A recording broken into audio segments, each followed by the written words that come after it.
Hi, my name's Ethan Rowe, and today we're going to be talking about autism spectrum disorder, or ASD. This is my presentation poster for the simple format of all the information we're going to be talking about today. I just thought I'd include it at the start of this presentation. Okay,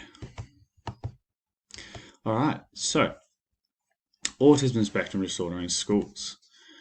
First of all, what is ASD?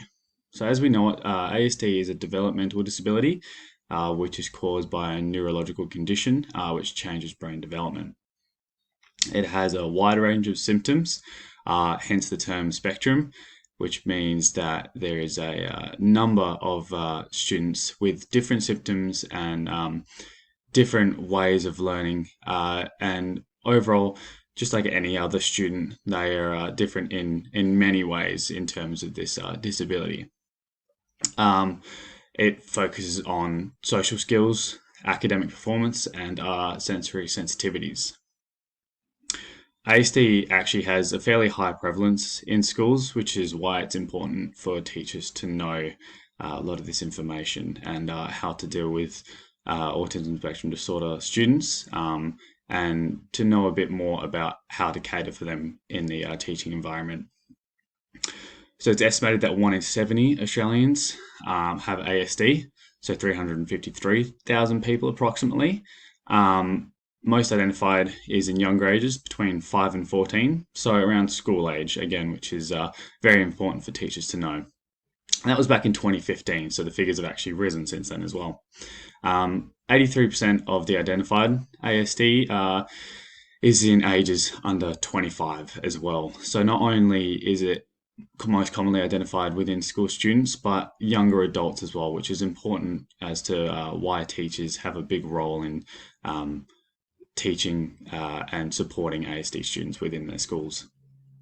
And one important note is that males are actually 4 times more likely to be diagnosed than females, which is actually seen prevalent in classrooms.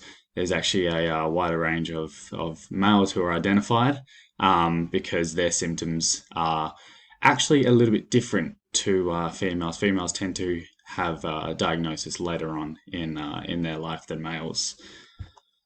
Okay, so characteristics and impacts of ASD. So what it's all about, basically.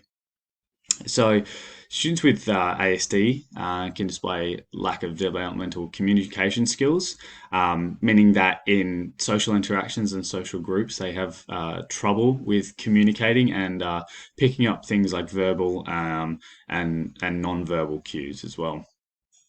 Some other things are repetitive behavioral habits. So this can be physical and verbal. It can include things like temper tantrums. Some commonly known ones are things like flapping of the arms, clicking pens, repetitive things that actually keep them more engaged and sort of distracted in class, unfortunately. But this is just part of the neurological condition as well.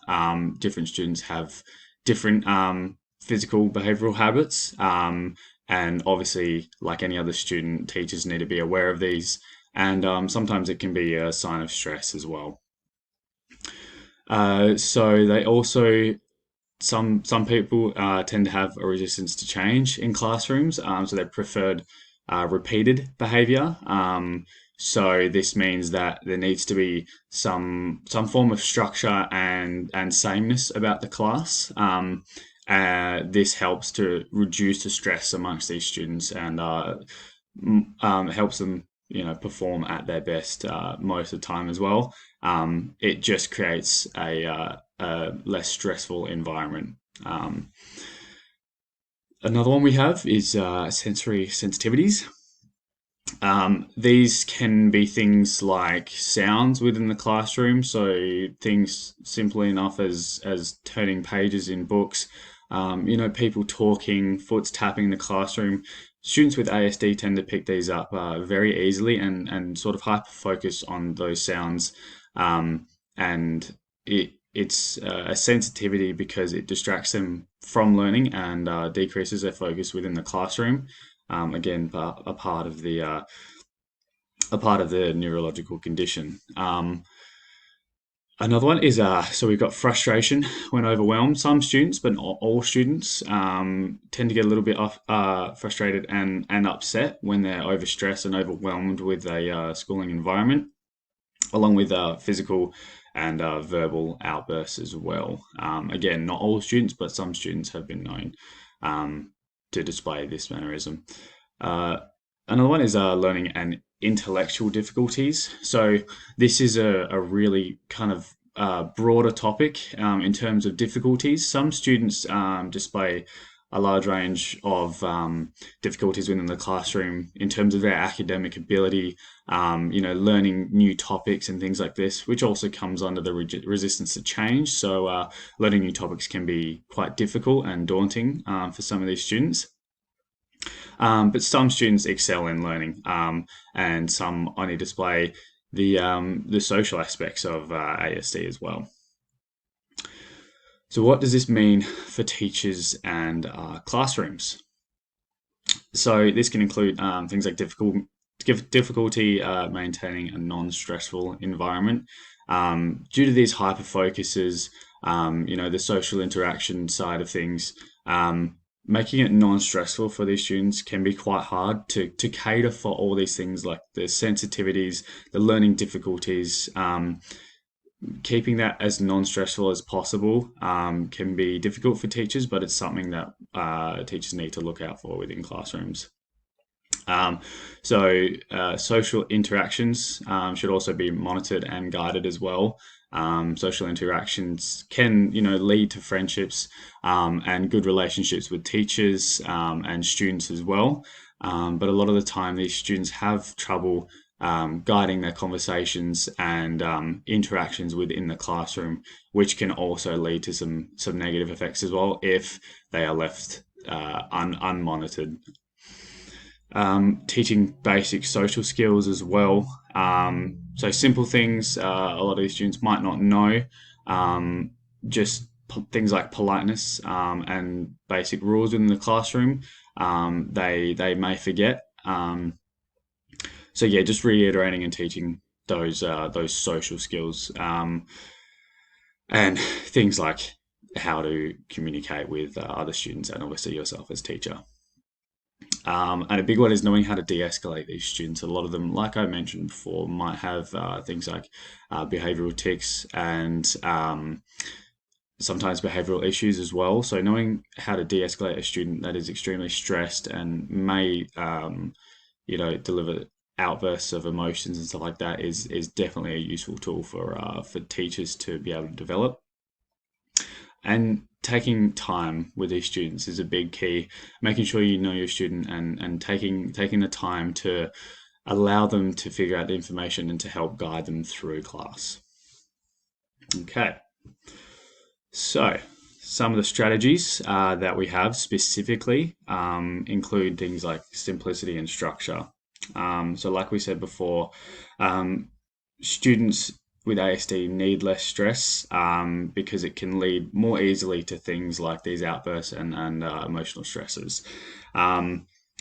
It allows a bit of simplicity, obviously, and calmness within the classroom, and allows them to focus on what to do rather than how to do it. And not to mention, it's also easy to follow when you have a simple and structural classroom environment. So ways to do this are to include direct and singular instructions, practice routine predictability, lining up, marking the role first thing, and creating a system for books and stationery retrieval, hand gestures for emotions, and gaining attention. Another big thing is modeling the correct behaviors from both students and teachers and reinforcing the boundaries within the classroom.